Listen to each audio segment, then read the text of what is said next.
तुम्हें माफ कर दिया जाए कि नो, तुम्हें जेल भेज दिया जाए कि वेरी गुड। रेक्टिफिकेशन से या नकल करने से कभी आप संदर्भ नहीं समझ सकते कि अगले ने क्या कहा है और उसका प्रयोग हमें कैसे करना है। शब्द की प्रकृति समझना पड़े, और प्रकृति के लिए व्याकरण ही एकमात्र आधार है। मैं आपको बता देना चाहता हूं कि व्याकरण का प्रयोग प्राकृत में लगभग वर्जित रहा। लगभग शब्द प्रयोग कर रहा हूं, लगभग वर्जित रहा। क्यों? क्योंकि प्राकृत उस वर्ग की भाषा थी जिसको विद्यालय उपलब्ध नहीं होता था, जिनके बच्चे बचपन से मजदूरी पर लग जाते हैं, जिनके घर घर में कुछ काम होते हैं, उनको पढ़ने का अवसर कहां था। यद्यपि इस देश में महिलाएं भी कई विदुषी हुई हैं, वैदिक परंपरा में भी इसके नाम आते हैं और लोगों में भी, लेकिन एक बड़ी विडंबना है, और वह विडंबना ये है कि एक वर्ग रहा जो इनके लिए असूर्यम पश्या बनाना चाहता था। Do you know about the mean of असूर्यम पश्या? सूर्य भी नहीं देख सके। बच्ची थोड़ी बड़ी हो गई घर के अंदर, तो जब वो कहीं पढ़ने नहीं जाएगी, किसी से पढ़ेगी लिखेगी नहीं, संपर्क में नहीं आएगी, तो घर की चार बातों के अलावा करेगी क्या? इसलिए आधी आबादी वह प्राकृत बोलती थी। उसे ग्रामेटिकल बेस नहीं था, अनुकरण सिद्धांत, जो अपने घर में बातें चल रही हैं उसी के आधार पर सीख के बोल रहे और चल रहा है। तो फिर व्याकरण की जरूरत क्यों पड़ गई? व्याकरण की जरूरत पड़ी जब हम किसी दूसरे की भाषा सीखना चाहते। जो लोग मूलतः प्राकृतभाषी नहीं थे या जो उसमें निष्णात नहीं थे, वो कैसे सीखें, वो कैसे बोलें, यह एक बड़ी समस्या थी। और दूसरा, संस्कृत के वैयाकरणों ने अपने आप को, जीवन जी, हाँ ठीक,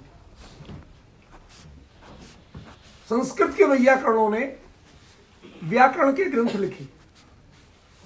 उन्होंने कहा, एक संकल्प रखा, वो संकल्प गलत नहीं था। संस्कृत का मूल उद्देश्य था संस्कार की हुई भाषा।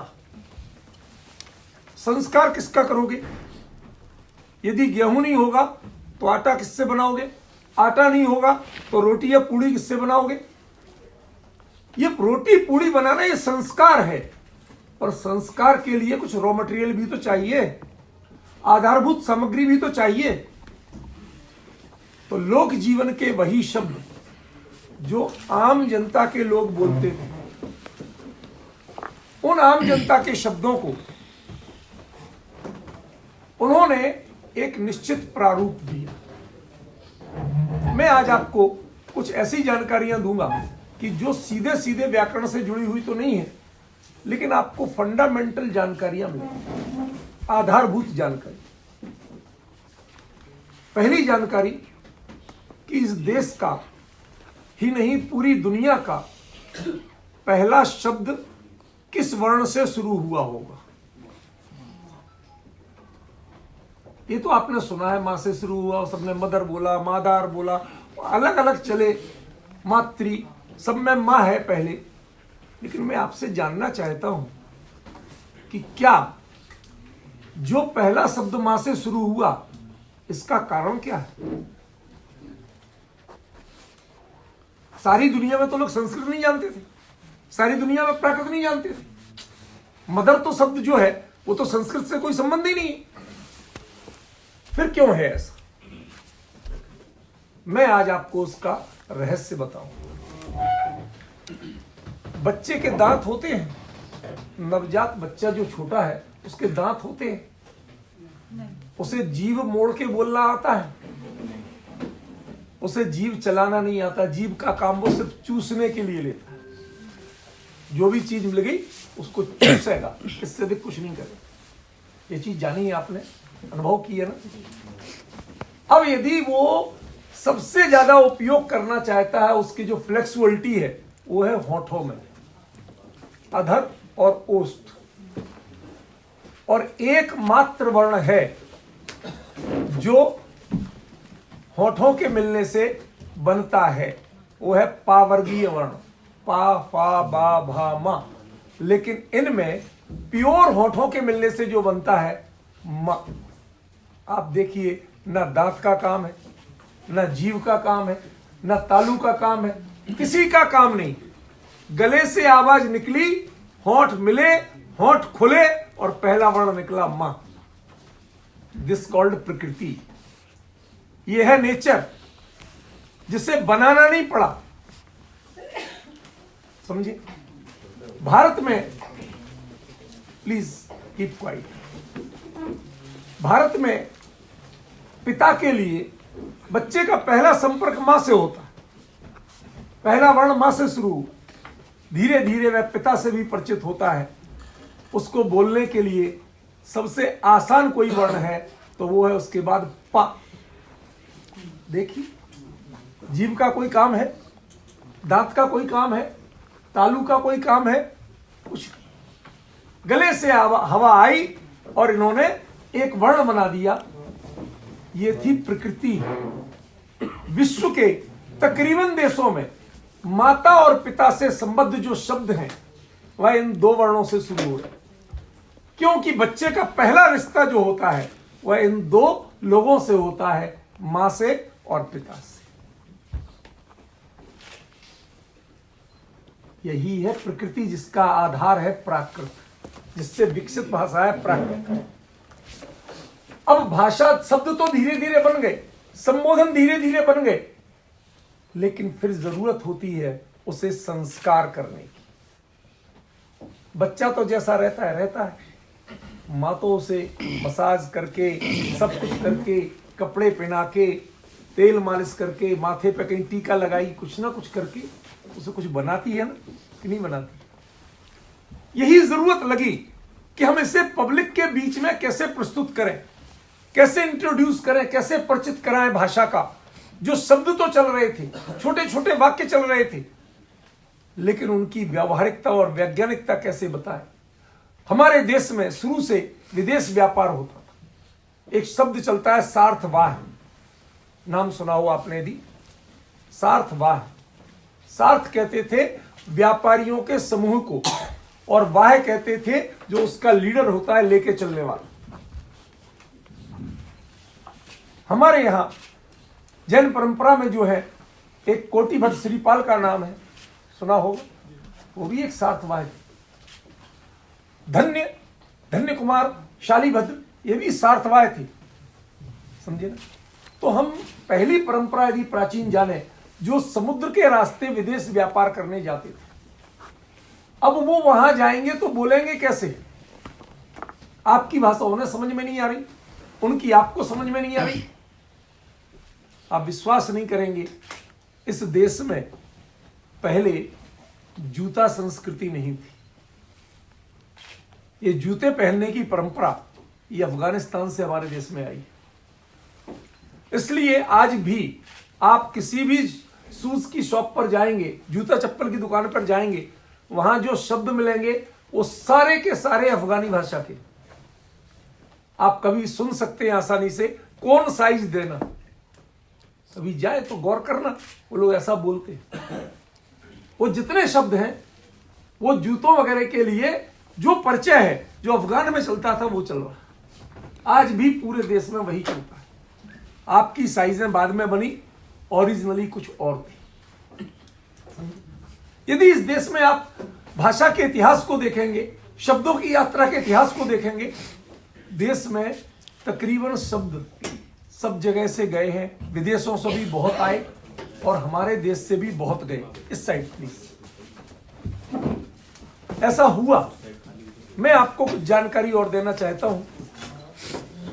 आपके देश में खाने पीने के जितनी शब्दावली है, माननीय मुख्यमंत्री महोदय ने बोला भी था, खाने पीने की जितनी शब्दावली है वह ठेठ प्राकृत की है। खाने वाले तो सब होते हैं, लेकिन उनके शब्द उनके पास नहीं होते। आप बोलेंगे पूड़ी, ठेठ प्राकृत है। कहीं लुचई बोलते हैं, ठेठ प्राकृत है। समझ में? लड्डू, आप मोदक बोलते हैं, नहीं आता समझ में। लड्डू बोलो, किसको समझ में नहीं आता। पुआ, शब्द सुने होंगे। यदि इन शब्दों से आप परिचित हैं तो ये सारे के सारे शब्द ठेठ प्राकृत। आपके संख्यावाची इतने शब्द हैं, आप प्राकृत प्रकाश में पढ़ेंगे, आएगा इसमें। जितने भी संस्कृत के शब्द हैं, यदि उनको आप प्राकृत से लेंगे तो प्राकृत आज लोक जीवन में ज्यों की त्यों चल रही है। 11, 12, 13, 14 ठेठ प्राकृत के शब्द हैं, ज्यों के त्यों। इसीलिए मैं कहता हूं, आज भी लोक जीवन में, हमारे जीवन में प्राकृत ही प्रतिध्वनित है। संस्कृत के शब्द हम लेते हैं, लेकिन बोलते अपने ढंग से हैं, वो प्राकृत अपने आप बन जाता है। प्राकृत के शब्दों का संस्कृतीकरण किया। संस्कृतीकरण कोई अपराध नहीं है, यह एक बहुत बड़ा मनोवैज्ञानिक और व्यवहारिक प्रयोग था। उन्होंने कहा प्राकृत क्या है, लोक लोक, कोस कोस पे बदले पानी, 3 कोस पे बानी। अब जब बदल जाएगी तो हम उसको समझेंगे कैसे और समझाएंगे कैसे। काल से भी बदल जाते हैं शब्द। अब पहले प्राकृत थी, अपभ्रंश होगी, फिर क्षेत्रीय भाषा होगी। अब आप किस भाषा में ग्रंथ लिखेंगे और किस भाषा में लोग पढ़ेंगे। तो जैसे अभी बीच में भारत में अंग्रेजी एक माध्यम बन गई थी, उसके माध्यम से पढ़ना पढ़ाना चलता था कि नहीं। यह इसीलिए चलता था कि अब विभिन्न वर्गों के लोग हैं। साउथ के लोग, वो कहते साहब हम तमिल बोलेंगे, वो कहते हैं। आज तो हमारी सरकार ने कर दिया कि सब अपनी अपनी भाषाओं में पढ़ लिख सकते। क्यों? टेक्नोलॉजी उतनी आ गई है, साधन उतने हो गए हैं। आप टाइप करो गूगल पे, अपने आप जिस भाषा में चाहिए उस भाषा में तकरीबन में ट्रांसलेट मिल जाता है। लेकिन क्या पहले ये साधन थे? नहीं थे। इसलिए पहले एक भाषा बनाना मजबूरी थी, जरूरी थी। आज हम लोग आक्षेप तो करते हैं कि पहले लोग अंग्रेजी पे बहुत जोर देते थे। जी नहीं, पहले संसाधन नहीं थे और विभिन्न वर्ग के लोगों को, विभिन्न भाषा भाषियों को कोई तो एक माध्यम चाहिए कि हम समझ सकें कि आप क्या कह रहे हैं। यह कार्य इस देश में सबसे पहले वैश्विक स्तर पर किया तो संस्कृत ने किया। उसने उसके रूप गठित किए, फिक्स किए, इसका यही रूप होगा, इसका यही अर्थ होगा। किसी भी भाषा को जब एक यूनिवर्सल स्वरूप देना होता है तो उसका तरीका एक होता है, और वो होता है कि उसके लिए एक फिक्स रूप करें।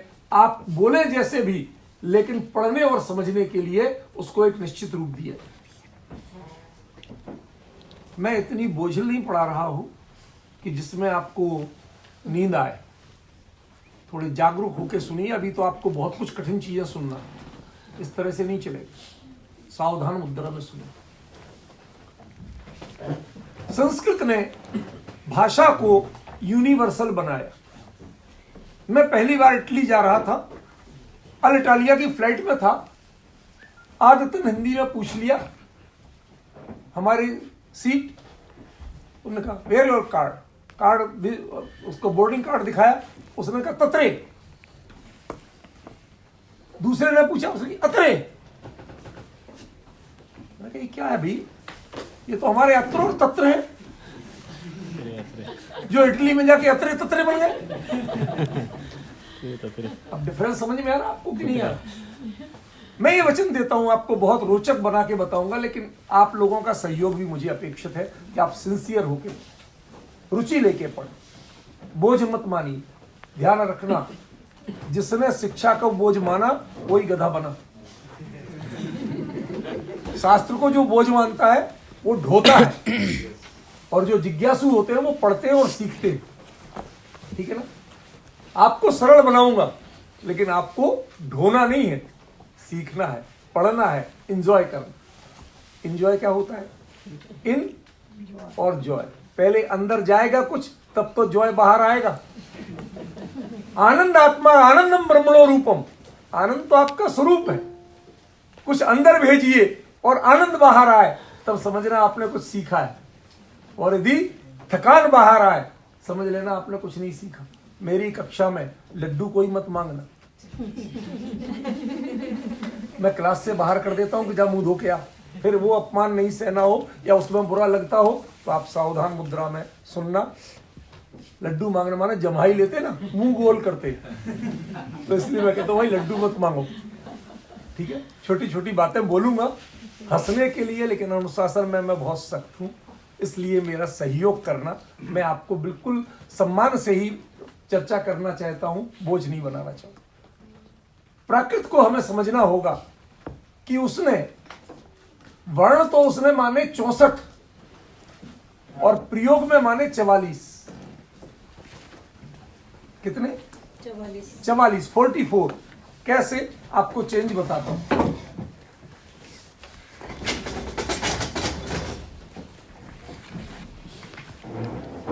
विकास जी अपने कुछ नहीं करना, अपने यहाँ कॉलिन है, फिर में उसको यहाँ रखना, साफ करना होगा कपड़े से, कॉलिन से, तब ये साफ होगा। चलिए कोई बात नहीं, अभी बैठिए, अभी बैठिए।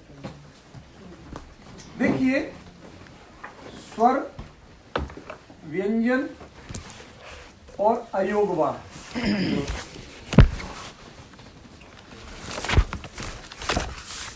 ये 3 वर्गीकरण हैं वर्णों।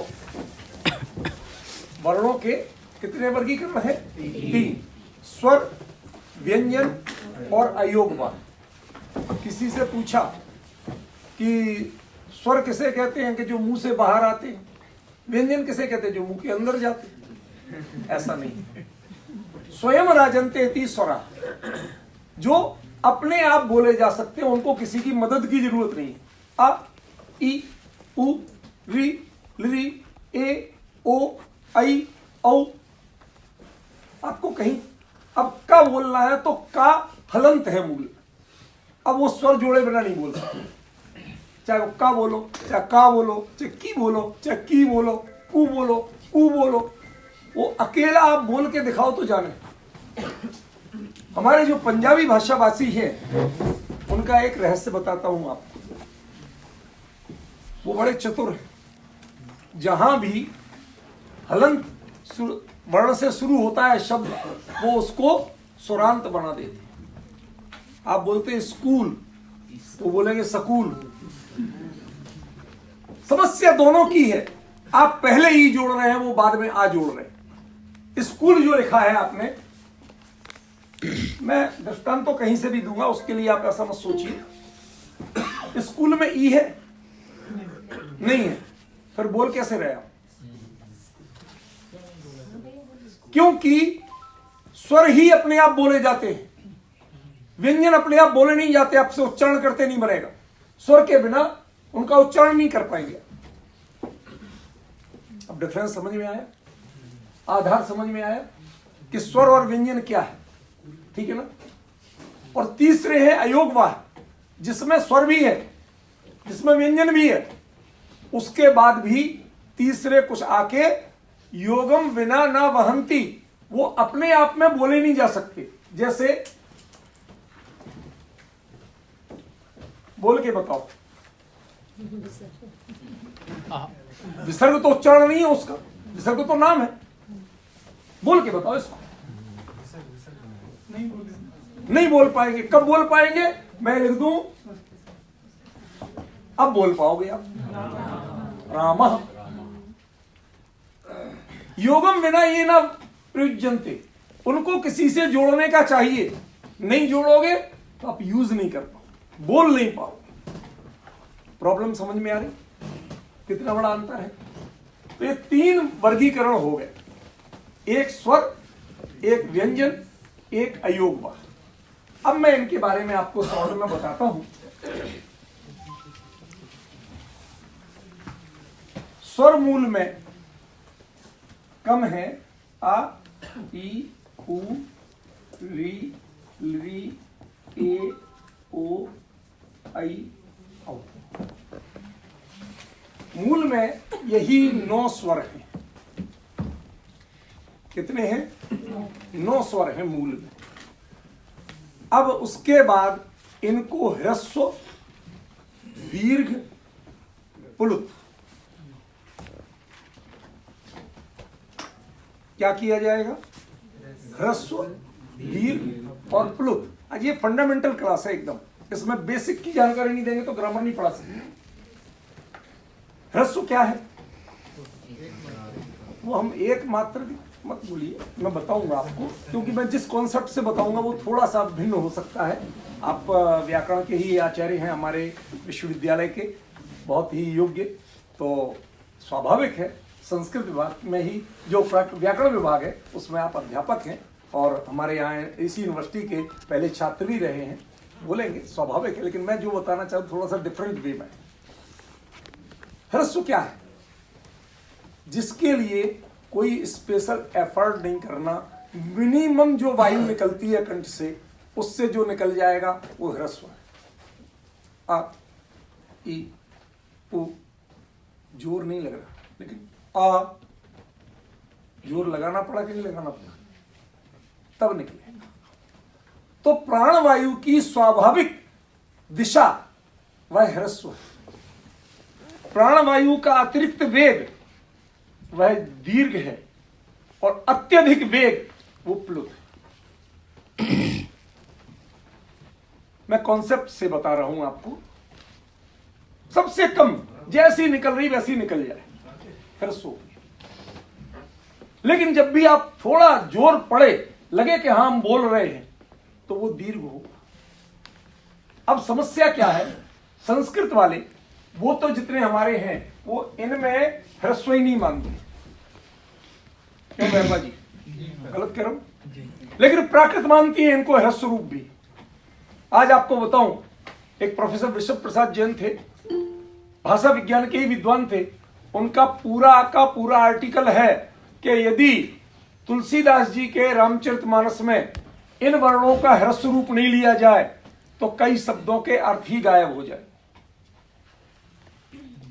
आपको मैं दे सकता हूं। हमने भाषाओं की स्टडी नहीं की है, हमने खाली देखो, यदि आप परिभाषा से प्रयोग देखेंगे, प्रयोगों से परिभाषा बनाना सीखिए। हमने उल्टा पढ़ना सीखा, समझे ना? बच्चों के नाम पहले फिर सोचते वो वैसा बन जाए। अरे उसको देखो तो सही वो कैसा चल रहा है, उसके बाद नाम रख लेना। पर परिपाटी तो यही है ना, क्योंकि नाम हमें अपनी मर्जी से रखना, उसकी मर्जी से थोड़ी रखना, अपने मतलब के लिए रखना, उसके लिए नहीं रखना। तो ये गड़बड़ी चलेगी, इसमें आप विचलित मत होइए, ठीक है? तो ये जो है प्राकृत में ये भी ह्रस्व है, ये भी ह्रस्व है, ठीक है? तो तीन प्रकार हो गए, ह्रस्व, दीर्घ और प्लुत। कुल कितने स्वर हो गए? 27, 9 27, ठीक है ना? व्यंजन में 3 वर्गीकरण है। पहला वर्गीकरण है वर्गाक्षर।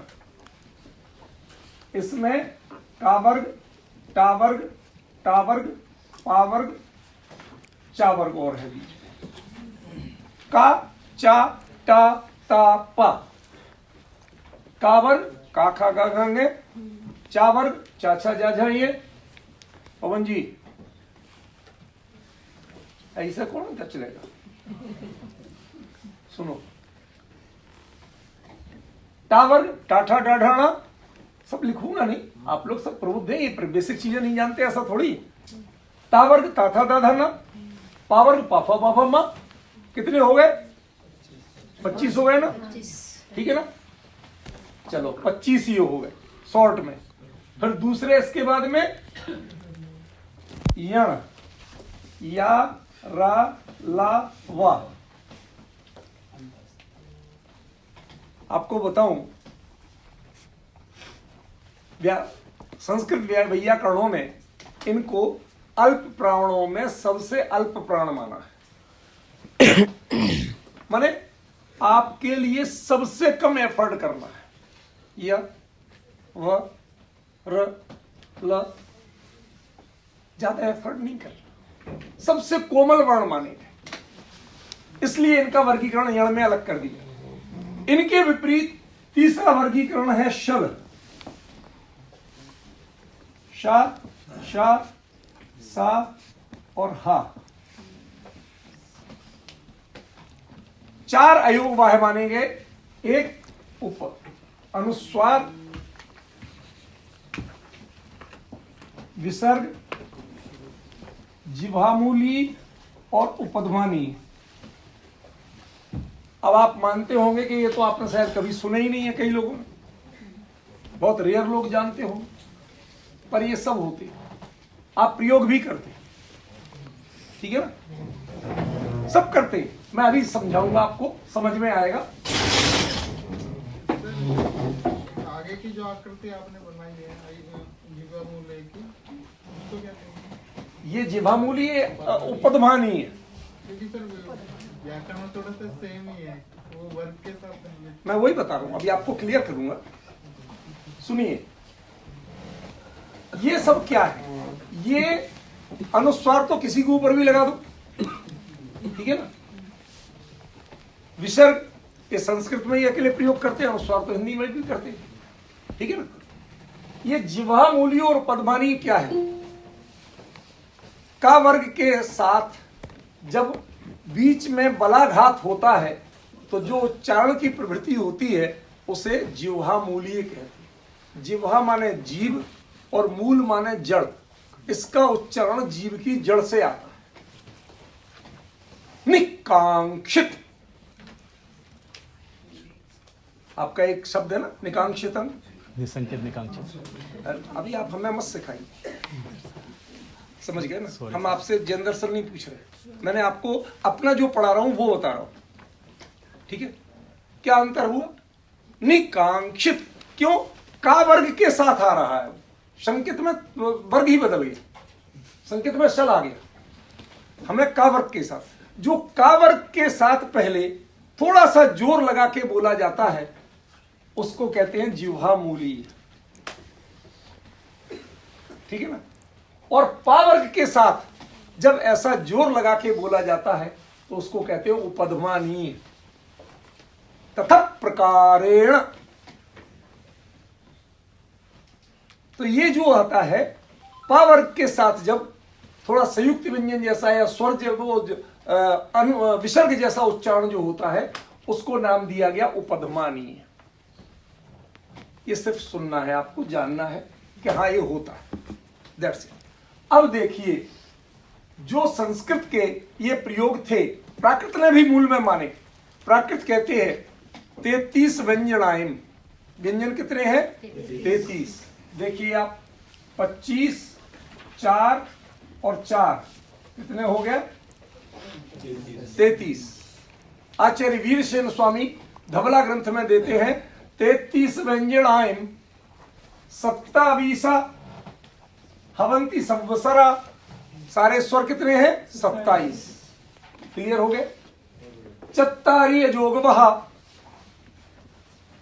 4 हो गए। एवं 64 वर्णाओ, ये प्राकृत की गाथा बता रहा हूं आपको, समझ में आया ना। वीरसेन स्वामी धवला ग्रंथ, उन्होंने उसमें दिया 33 व्यंजन है, 27 स्वर है और 4 अयोगवाह वर्ण है। ये सैद्धांतिक हैं, होते हैं, लेकिन प्रयोग करने वालों में बहुत सी चीजें घिस जाती, कम हो जाती। फॉर द एग्जाम्पल एक जानकारी देना चाहता हूं, पंजाबी लोग हुणई बोलते हो, हुणई। ये क्या है हुणई? प्राकृत तो बाद में है, पहले ये तो बताओ है क्या?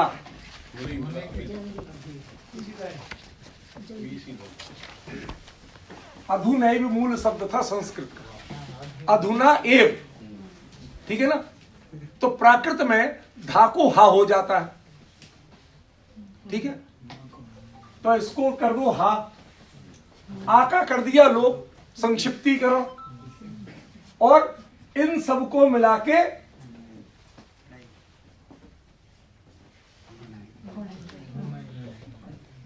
अब आप देखेंगे कि अधुनैव का हुणई बना है, तो आपको पंजाबी में कुछ अटपटा लगेगा? ध्वनि तो सेम ही मिल रही है। यही तो मैं कह रहा हूं, हमें संपूर्ण भारतीय भाषाओं और विश्व भाषाओं में वह सूत्र खोजना है जिससे ये जो भाषाओं के झगड़े खत्म हो। ये आप मनुष्य के उच्चारण की प्रकृति के अंतर है, और उस प्रकृति को हमें स्वीकार करना पड़ेगा। मैं आपको एक एग्जाम्पल देता हूं, उच्चारण में क्या गड़बड़ी होती है। जितने भी पश्चिमोत्तर भारत से लेकर अफगानिस्तान तक का जो क्षेत्र है वो सा को हा बोलता है, सुना होगा आप उदयपुर साइड चले जाइए, वहीं से शुरू हो जाता सात को हाथ। उन्होंने कहा 7 रुपए देना, उन्होंने कहा हाथ रुपए देना। अरे हाथ ही पे तो रखे रुपए, और कहां दे दूं? नहीं, हाथ रुपए दो। भाई हाथ पे रख दी, अब कहां और दूं? नहीं आया समझ। फिर उन्होंने समझाया नहीं, इधर पे साको हा बोलते। फिर एक संस्कृत के विद्वान हमें मिल गए, उन्होंने और बढ़िया बात कह दी। वो कहते आशीर्वादोपि नो ग्राह्य मरुस्थल निवासी नाम। मरुस्थल के निवासियों का तो आशीर्वाद भी नहीं लेना। कि शतायुरुत्युक्ते ही पी हतायुरुत्युच्युते, कहना चाहेंगे शतायु हो और बोलेंगे हतायु हो। शतायु में 100 साल जियो और हतायु में अभी मर जाओ। कितना गड़बड़ है भाई। लेकिन उधर के लोग हाथ बोलते हैं पर हाथ नहीं देते, साथ ही देते। सप्ताह को हफ्ता बोलते हैं, आप कि नहीं बोलते हैं? पर दिन उतने ही मानते कि नहीं मानते? समझ रहे? तो ये सब आपका आएगा लोक भाषा से। वो क्या चेंज करते हैं, पब्लिक के बोलने का ढंग कैसे बदलता है, उसका आइडेंटिफिकेशन किसी ने किया तो उसका नाम प्राकृत है। विश्व में किसी भाषा ने नहीं की, सब अपनी अपनी बात करते हैं। हमारे यहां ये बोला जाता है। प्राकृत ने कहा प्रकृति रेव, जो जनता है यही प्रकृति है, ये जैसे बोलती है हम उसको एक्सेप्ट करें, बस वही प्राकृत है। इसीलिए पश्चिमोत्तर भारत की प्राकृत अलग है, पूर्वोत्तर भारत की प्राकृत अलग है, दक्षिण की भारत की प्राकृत अलग है, पहाड़ों की प्राकृत अलग है। ये अंतर क्यों आए, मैं आपको ये बताना चाहता हूं, पूछना चाहता हूं। ये सब उच्चारण की विशेषताएं हैं। इनके भेद क्लोज करने के पहले आपको एक जानकारी और दे दूं। ये पहला सेशन है ना, आपको बेसिक जानकारियां होना चाहिए। पूर्वोत्तर भारत में गंगा पारीण जो लोग होते हैं, गंगा के उस पार, वहां का ब्राह्मण भी मच्छी खाता है और अपने आप को शाकाहारी कहता है, दम भर के शाकाहारी कहता है, मैं शुद्ध शाकाहारी हूं। कि ये क्या खा रहे हो, ये तो जल तो रही। मैं कुरुक्षेत्र विश्वविद्यालय में रहा कुछ समय, तो वहां पर एक थे हमारे संस्कृत के विद्वान, वो वहां के थे।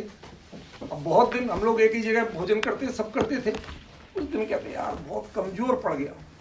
क्यों पड़ गया? तो दूसरे ने बताया इसने बहुत दिन से जल तोरी नहीं खाई। अरे क्या होती है? नहीं जैन साहब आप रहने दो। पता किया तो गंगा पारीण, गंगा के उस पार का जितना भारत का इलाका है, वो लोग मछली का सेवन साग सब्जी की तरह प्रयोग करते हैं। जैसे आप किचन गार्डन बनाते ना, उनके यहाँ किचन गार्डन नहीं होते, उनके यहाँ पुकुर होते। पुकुर माने पुष्कर, पोखर, छोटा पीछे तालाब सा घर के पीछे हर के बनता है, उसमें मछलियां पलती है, उनका किचन गार्डन। जैसे गेस्ट है वैसे यूज कर लिया। इसका रहस्य जानते हो आप? ये बात क्यों कर रहा हूं? विक्षिप्त नहीं हूं, मांसाहार की प्रेरणा नहीं दे रहा हूं, तो कुछ और बताना चाहता हूं। जब छोटी छोटी मछलियों का, इन सबका जो लोग भोजन में सेवन करेंगे, तो उसके शरीर की संरचना में फ्लेक्सुअलिटी के लिए, पानी में तैरने के लिए अकेला मांस नहीं तैरता है। वो तैरने के लिए जो अपने अंगों पांग हिलाती है, उसके लिए अंदर हड्डी चाहिए। वो हड्डी होती है बहुत पतली पतली, समझ गए ना? और वो जितने चाहे सावधान होके सफाई करके करें, लेकिन कुछ ना कुछ कांटा चला जाता है। आपने एक शब्द सुना होगा, मीन मेख निकालना। श्रीमान जी आप जरा बाहर हो आइए, आप पूरा डिस्टर्ब कर रहे हैं मेरे को। प्लीज थोड़ी सी घूम के आ जाइए, मैं आपको रास्ता देता हूं ससम्मान।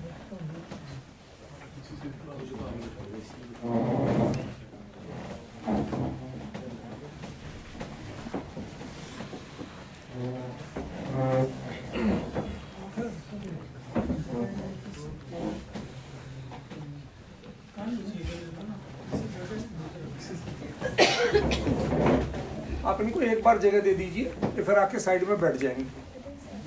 अपना बैग ले जाना भैया, अपनी दूसरी जगह बैठ जाना, उधर दूसरे लोग बैठ जाएंगे।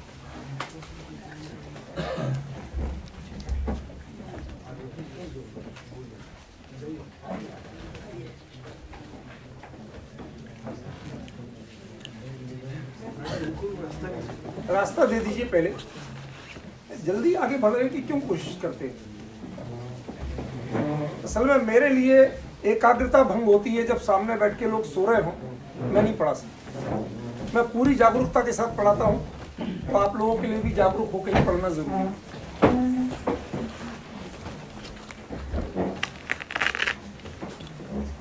प्लीज अब डिस्टर्ब मत करिए, जल्दी से सेट हो जाइए ताकि मैं आगे बता सकूं। तो वो जैसे एक शब्द प्रयोग चलता है, मीन मेख निकालना, हम सोचते हैं दो से निकालना, जी नहीं। मीन माने मछली और मेखला माने उसकी हड्डी। वो लोग निकालते थे, क्यों?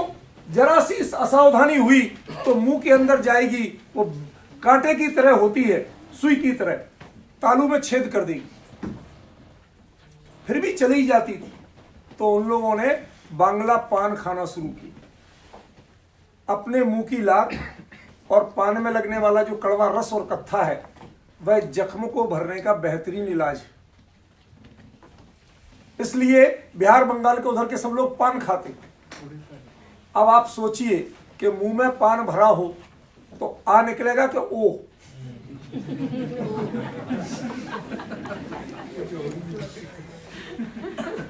यदि उन्हें आ बोला तो सामने वाले के ऊपर जाएगा। वो ओ बोलते हैं तब अंदर रहता है। समझ गए? बंगाली बाबू के घोड़े के दो कान, हम लोग लिखते थे बोर्ड पे। एक हमारे बंगाली लड़का पढ़ता था 6th क्लास में, तो हमने बोर्ड पे लिखते थे बंगाली बाबू की घड़ी की दुकान। तो बोलो, वो कहते बंगाली बाबू के घोड़ी के दो कान, घोड़ी के दो कान। अब डिफरेंस समझ रहे हो? अंतर समझ में आ रहा है? ये है भाषा के उच्चारण के लिए।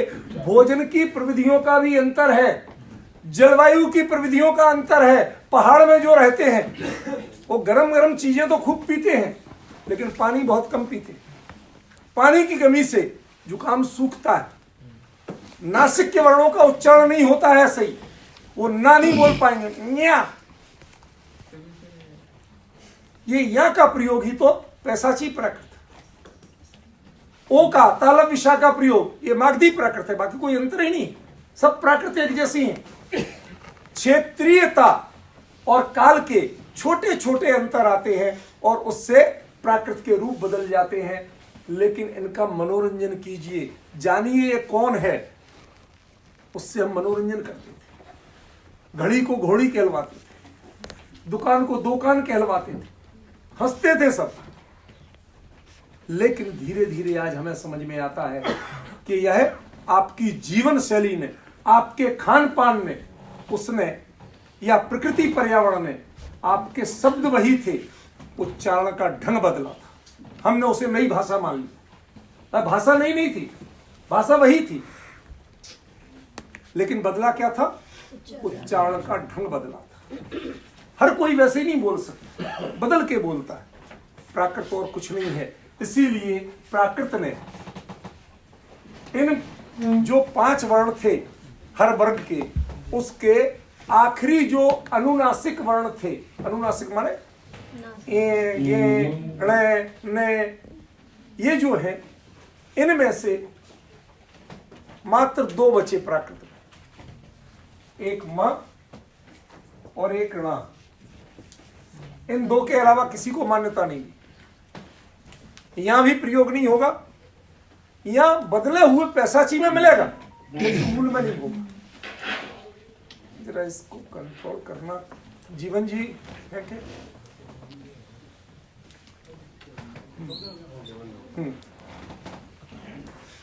तो ये 2 वर्ण बचे, बाकी गायब हो। कितने बचे?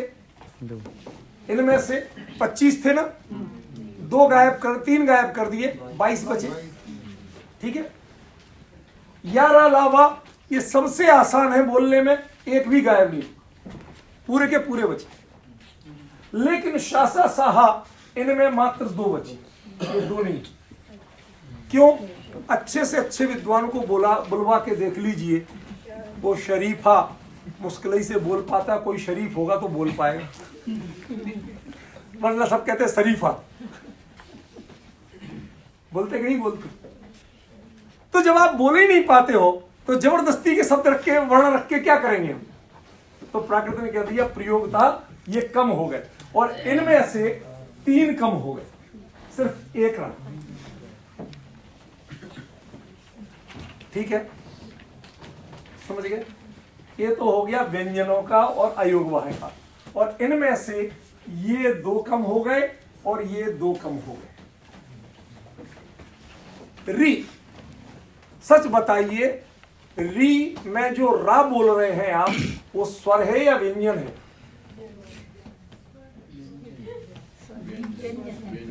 भाई आपको मैं कहता हूं ऋषि और ऋषि, इनको अलग अलग बोल के बताइए।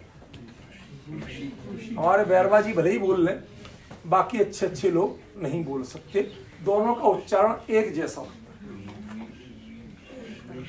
तो जब री में स्वर है वो, और स्वर की तरह बोल ही नहीं पाते आप, तो उन्होंने कहा गायब करो इसको, रा तो हमारे व्यंजन उसमें है ही, यारा लावा में, और ई की मात्रा भी है हमारे पास, तो जबरदस्ती उसको क्यों बनाओ, एक बोझ क्यों ढो, जिससे काम चलता है उससे चलाओ।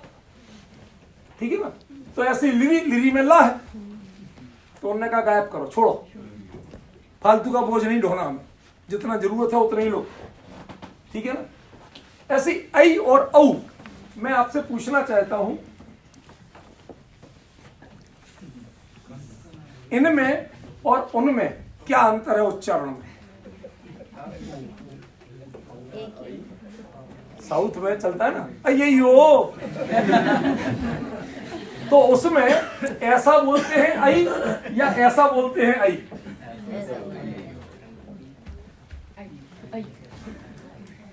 तो भले आदमी जब बोल ही नहीं पाते तो बोझा ढोके क्या करेंगे? उन्होंने कहा खत्म करो। ठीक है, जब 4 खत्म हुए तो 4 नहीं खत्म हुए, चारों के 3-3 भेद थे, तो 12 खत्म हुए, तो कितने बचे? कितने बचे? 27 में से 12 के कितने बचे? 15। तो 15 तो स्वर बचे।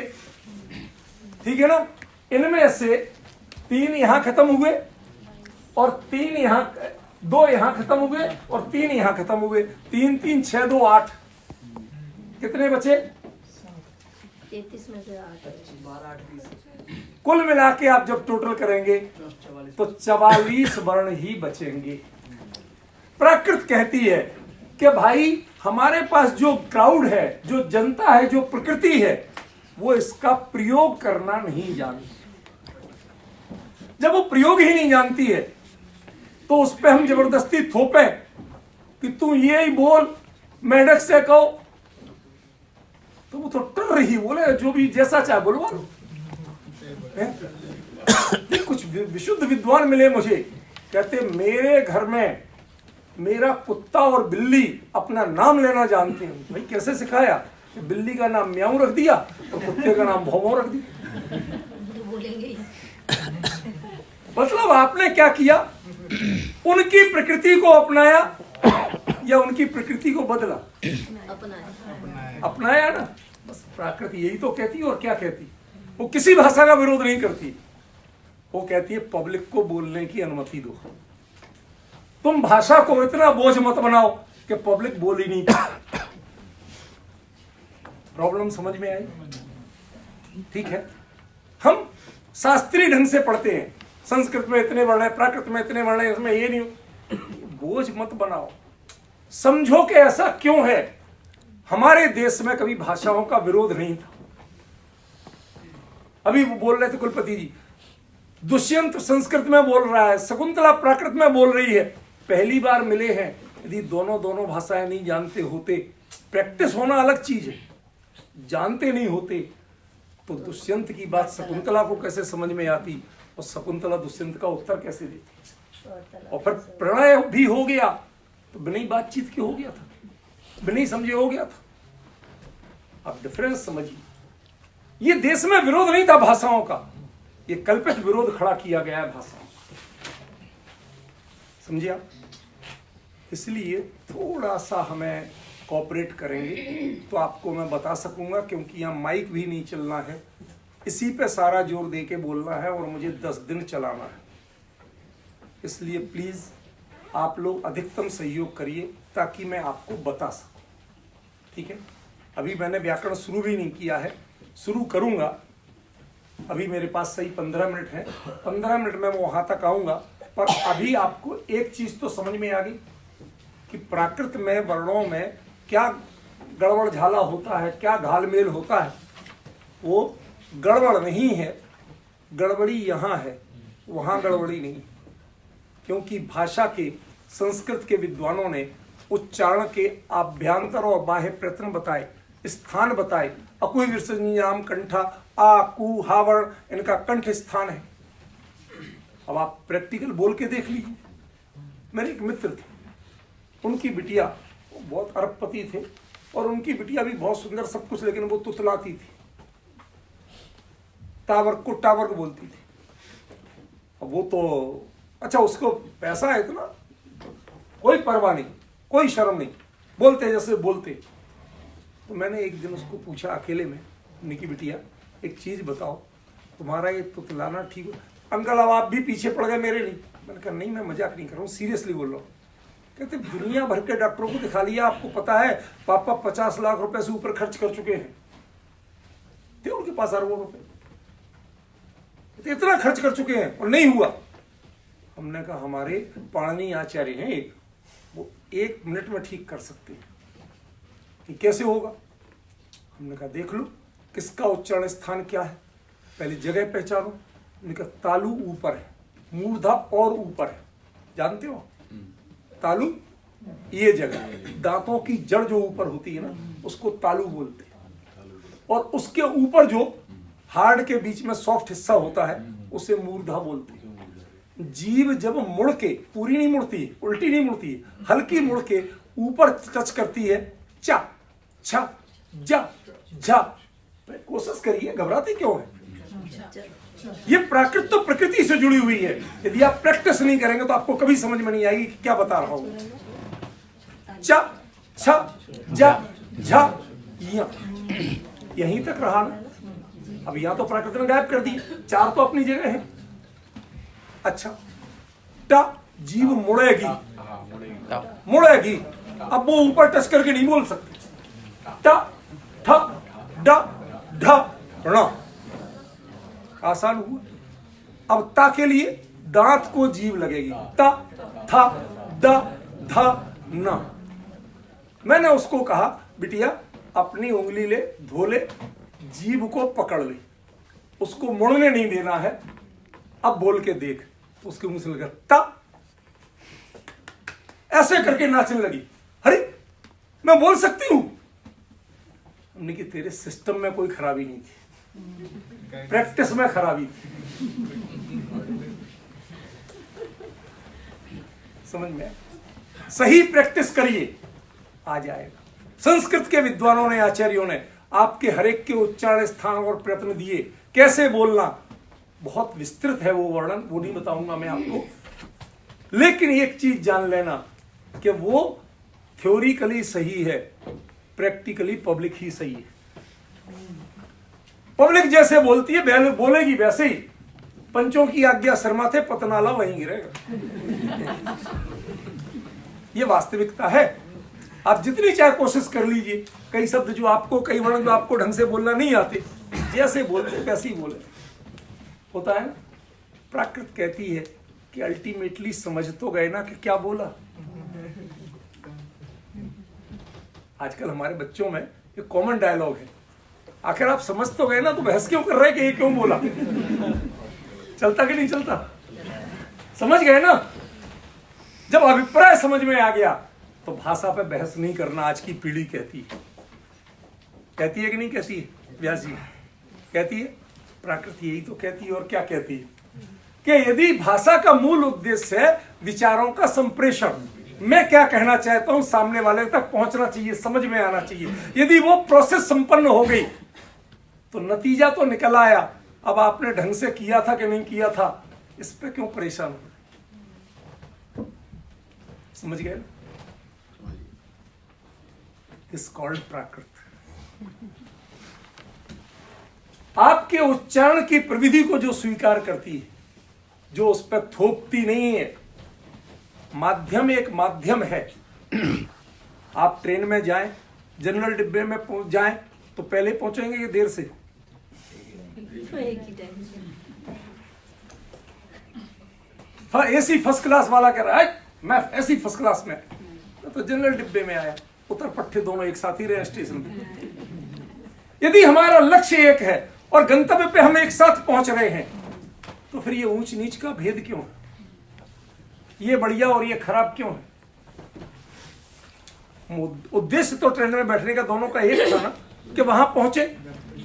तो यदि आप अपने उद्देश्य को पूरा कर रहे हैं भाषा के माध्यम से, कि हम अपने विचारों को संप्रेषित कर रहे हैं और अगला समझ पा रहा है, तो प्राकृत कहती है अब झगड़ा मत करो, बिल्कुल झगड़ा मत करो, स्वीकार करो। पब्लिक है जो जैसा कहता है हम उसको स्वीकार करते हैं। ये नेतागिरी नहीं है, ये वास्तविकता। नेता तो सबको राम की विजय रावण की विजय बोल लेंगे, उनको तो वोट चाहिए। यहाँ वोट की बात नहीं है, ये वास्तविकता है कि पब्लिक को आप थोप थोप के भाषा नहीं, उच्चारण नहीं करवा सकते। उसकी अपनी खूबियां हैं, और आप भाषा का उद्देश्य यदि विचार की संप्रेषणीयता है, तो विचारों को हमने समझाया नहीं, इस पर फोकस करो, शब्दों के उच्चारण पर बहस करने की जगह। ठीक है ना? मेरे ख्याल से बेस में आपको इतनी चीज तो समझ में आ गई ना। अब प्राकृत में कुछ अटपटापन तो नहीं लग रहा। प्राकृत बदलती है, ऐसा करती है, वही नहीं मानती। अरे भाई झगड़े छोड़ो, प्राकृत कुछ नहीं करती है, भाषा ने कुछ नहीं किया। ये जो भी श्रेय है और दोष है वो तुम्हारा सबका। पब्लिक ने ऐसा किया, प्रकृति ने ऐसा किया, प्राकृत ने तो खाली उसको लिख दिया। स्वीकार किया। समझ में आया? आपने स्वीकार नहीं किया था, उसने स्वीकार किया। यह है प्राकृत की खूबी सब जगह की। आप बोलो, एक वर्ण है ये री, रिकार को प्राकृत में 4 आदेश बताए। आ, ई, उ और री, ये 4 आदेश बताए। अब पंजाबी के पास जाओ, कृषि बोलो, वो कसी। सुनिए, पूछिए, कोई पंजाबी आपका भी मिल जाएगा, कसी। मध्य भारत के पास जाओ, कृषि है कि नहीं? साउथ वाले के पास जाओ, कृषि, वो ऊ बोलेगा। आप ई बोल रहे, वो आ बोल रहा है। और कोई कोई महापुरुष चलते हैं तो अकेले री पे आ जाते हैं। समझ गए ना? ये सब चीजें क्या है? हमने सबको स्वीकार किया। क्यों ये दक्षिण और उत्तर प्रतिपत्ति का बहस चला रखी है? बहस बंद करिए, समझ की बात, अंडरस्टैंडिंग शुरू कीजिए। अंडरस्टैंडिंग के द्वार कोई खोलेगी तो प्राकृत खोलेगी, कोई खोल नहीं सकती दूसरी भाषा। उन सबके बीच में समझौता का एक मार्ग कहीं मिलेगा तो वो यहां मिलेगा। एनसीईआरटी में जब इस पर काम हो रहा था, मैं गया, वहां पर बुलाया गया। मैंने कहा भाई साहब, आप जितने चाहे कोर्स बना लो, हमारे प्राकृत का कॉन्सेप्ट जिस दिन समझ में आ जाएगा तो मैं सब कोर्स बनाने की जरूरत ही नहीं रहेगी। इनके उच्चारण की भिन्नता समझ लो, सारे शब्द समझ में आ जाएंगे, सारी भाषाएं समझ में आ जाएंगी। इसलिए प्राकृत सीखना ये आपकी मजबूरी नहीं है, ये जरूरत है, आवश्यकता है आपकी। आज के भारत के लिए, आज के विश्व के लिए यदि प्राकृत का कॉन्सेप्ट आपने नहीं सीखा तो माफ करना, आप कभी भाषाओं में ये तेरी भाषा ये मेरी भाषा करते जिंदगी बीत जाएगी। आप अनेक भाषाओं को सीख नहीं सकते, उनके कॉन्सेप्ट को समझ नहीं सकते। ख्याल में इतनी बात बताई। अभी मेरे ख्याल से 2-4 मिनट होंगे, मुझे कुछ एक चीज और बताना है। हाँ, 6 मिनट है मेरे पास। इस बोर्ड को तो मैं बदल नहीं सकता, साफ करवाऊंगा बाद में।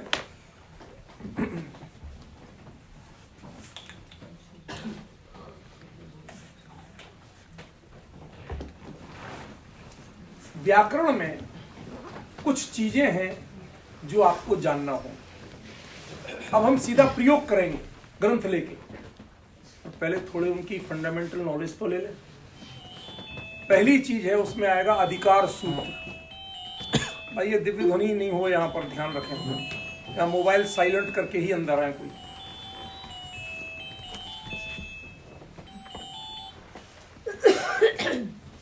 बच्ची को दे दीजिए, वो कर देगी।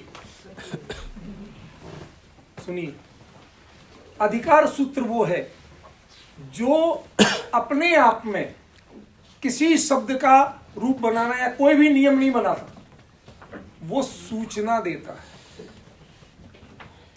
आपने कभी रोड पे चलते हुए, ड्राइविंग करते हुए विजय जी देखा होगा कि एक ऐसा बना होता है, क्या है ये? उसने रोड को टेढ़ा किया, जेड टर्न बनाया, रोड तो बना हुआ जैसा था। वो उसकी जानकारी देता है कि आगे इतनी दूर तक ऐसा टर्न है, आप गाड़ी को संभाल के चलाइए। बच्चा बैग टांगे दिखा दिया, आगे बच्चे का स्कूल है, कीप कंट्रोल योर सेल्फ। बताते कि नहीं बताते? जानकारियां दे रहे, कुछ और कर रहे। तो अधिकार सूत्र भी जानकारी देता है कि आगे के कुछ सूत्रों तक जो कुछ भी आदेश होंगे वो हर सूत्र में नहीं जोड़ना पड़ेंगे, एक बार बता दिया, आगे के 10 सूत्रों तक यही चीज चलेगी, कोई नया नियम नहीं होगा। वो सूत्र अपना काम बताएंगे, लेकिन ये चीजें उसमें नहीं बताई जाएंगी, सूत्र शॉर्ट हो जाएंगे। सूत्र कहते हैं उसको है जो संक्षिप्त, ठीक है ना, लेकिन अर्थ पूरा बताए। साइज छोटी हो लेकिन पावर कम नहीं। क्यों? आप लोग ये सिम कार्ड और वो डाटा कार्ड लेते हैं, पहले क्या होता था कि वो जितने जीबी का या एमबी का लेना, उसकी साइज बदलती थी, होता था ना। अब 12 वो कितने, 16 जितने होते हो आपके, 16, 32, 56, 212, 256 जो भी होते हैं, वो जितने चाहे जीबी का ले लीजिए, ससुरे का ना वजन बदलता है ना साइज बदलती है, फिर ये बढ़ कैसे जाता। खूब ढूंढा, उसमें कहीं दिखता ही नहीं है, कोई आधार नहीं मिलता। कहते पावर इसी का नाम है, पावर तोल के नहीं आता, पावर नाप के नहीं आता, पावर अंदर से आता। समझ गए? तो इन्होंने क्या किया, अधिकार सूत्र ने बता दिया, संकेत शॉर्ट में बोलेंगे, अर्थ पूरा आएगा। दूसरी इसमें कोई एक संज्ञाएं चलती हैं, नाम चलते हैं, जैसे लोप। लोप माने इसको गायब कर दो, आगम इसको ले आओ, ठीक है ना। आदेश इसकी जगह इसको बिठा दो। आगम होता है मित्र की तरह, वो आके बगल में बैठ जाए। आदेश होता है शत्रु की तरह, लात मार के भगाएगा फिर खुद बैठेगा। समझ गए? जैसे 2 बच्चे हो, पिता की गोद में एक बैठा हो तो वो मानते नहीं है, ऐसे हटाओ जब बैठूंगा। पिता कहता आजा भाई, तुम ही बैठ, ऐसे कैसे बैठ जाओ, आप इसे ज्यादा लाड़ करते हो, झगड़े होते हैं। तो बच्चे जब मित्रवत होते हैं तो वो पिता की गोद में दोनों का आगम हो जाता है, ठीक है। और बच्चे जब लड़ाकू होते हैं तो फिर पिता की गोद में एक के बाद एक का आदेश होता है, आगम नहीं होता। समझ गए? शब्दावली टर्मिनोलॉजी अलग है, लेकिन मैंने आपको सरल रूप में समझाई, सरल प्रारूप में समझाई, ठीक है ना। एक होता है व्यत्यय, व्यत्यय या विपर्यय भी बोलते हैं उसको, जब 2 वर्ण अपना स्थान एक्सचेंज कर लेते, ठीक है दोनों। वाराणसी रा और णा है इनमें, लेकिन बनारस ना और रा स्थान चेंज कर दिया। एक वो अपने डायलॉग सुनी, हमारे नखलऊ में तो, वो लखनऊ में नखलऊ वर्ण कम नहीं हुआ, लेकिन वर्णों ने स्थान परिवर्तन, ठीक है ना। उसको क्या कहेंगे? व्यत्यय या विपर्यय, ठीक है। ऐसे छोटे छोटे प्रयोग आएंगे, उनको आप याद रखिए, स्मृति पटल पर रखिए, और अगले सेशन से प्राकृतिक विकास विधिवत रूप से शुरू होगा और आपको बताया जाएगा कुछ